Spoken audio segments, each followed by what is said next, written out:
Good morning, students. Today we are starting off with the next type of asexual reproduction, that is fragmentation. Example is Spirogyra.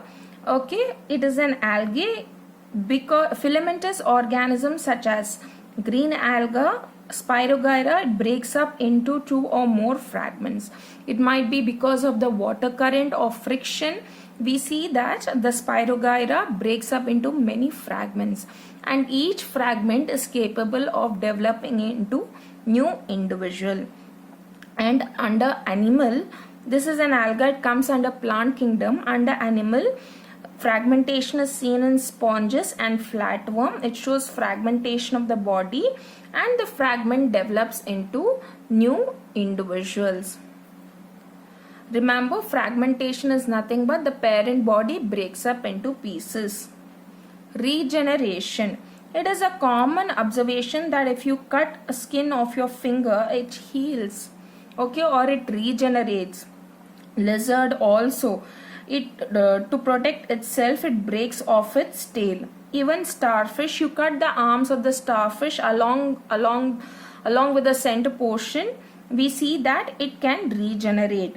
And the ability of living organism to repair themselves or restore their lost parts is nothing but regeneration. So if the organism is able to repair themselves or they can restore their lost body parts, it is known as regeneration.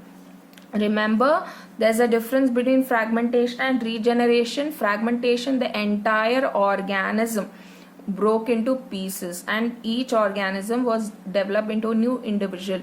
In regeneration, it has a ability to heal itself and regrow its lost body part. It's not the entire organism that is breaking into pieces in regeneration. Regeneration in complex advanced organism like mammals is very limited. We see regeneration is seen in hair growth is seen, then nails are being formed, skin is getting healed, worn out skin is getting healed. So all these things are example of regeneration, but it is very restricted or very limited. Next, moving on to spore formation. Now this is an example of a bread mold, or it is also known as the rhizopus. Now what do we see over here? It comes under fungi, and we know the fungi are made up of thread-like structures known as hyphae. Now these hyphae, the horizontally placed hyphae are known as rhizoid. Okay, and one of the hyphae that is vertical, that is known as sporangiophore. Okay, the vertical hyphae are known as sporangiophore, and it ends in a bulbous structure known as sporangium, inside which the spores are present. This is the hyphae. It's also known as the rhizoid. This is a sporangiophore. It ends in a bulbous structure known as sporangium, and it has got spores. So when the conditions are favorable, they just break open and the spores are released. And I have drawn a diagram. This is nothing but the rhizopus. Under asexual reproduction, we have vegetative propagation. Remember this. Under asexual reproduction, we have vegetative propagation.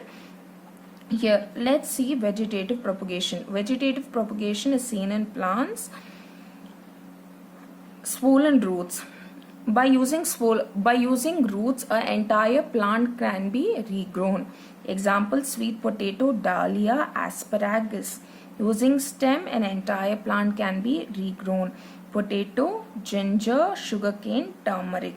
Leaves also, we have bryophyllum, we have begonia. Stem cuttings.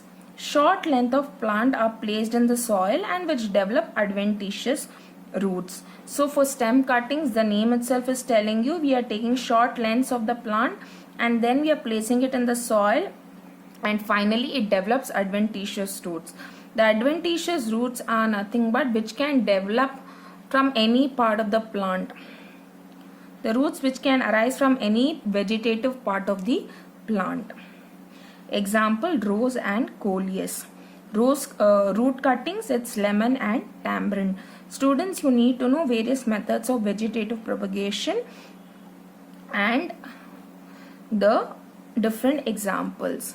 Remember, vegetative propagation is seen in plants and it comes under asexual reproduction, layering. Next we will move on to layering. It is also a type of a vegetative propagation.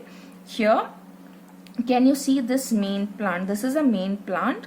So the lowest most branch of it is taken and it is bent in such a way that the node is nothing but the region from where the leaf arises or a branch arises, in such a way that the node is found below the soil, is bent in such a way that it is we are placing it below the soil, this particular node.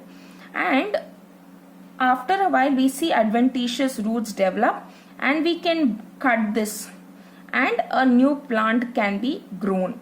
So lower branch of the stem is bent so that the part of the stem at the node is buried beneath the soil. So, and here we slowly see that the roots develop, adventitious roots, and a new plant is being formed, that is layering. It is layered by soil. This is the lowest most branch of the plant that is taken.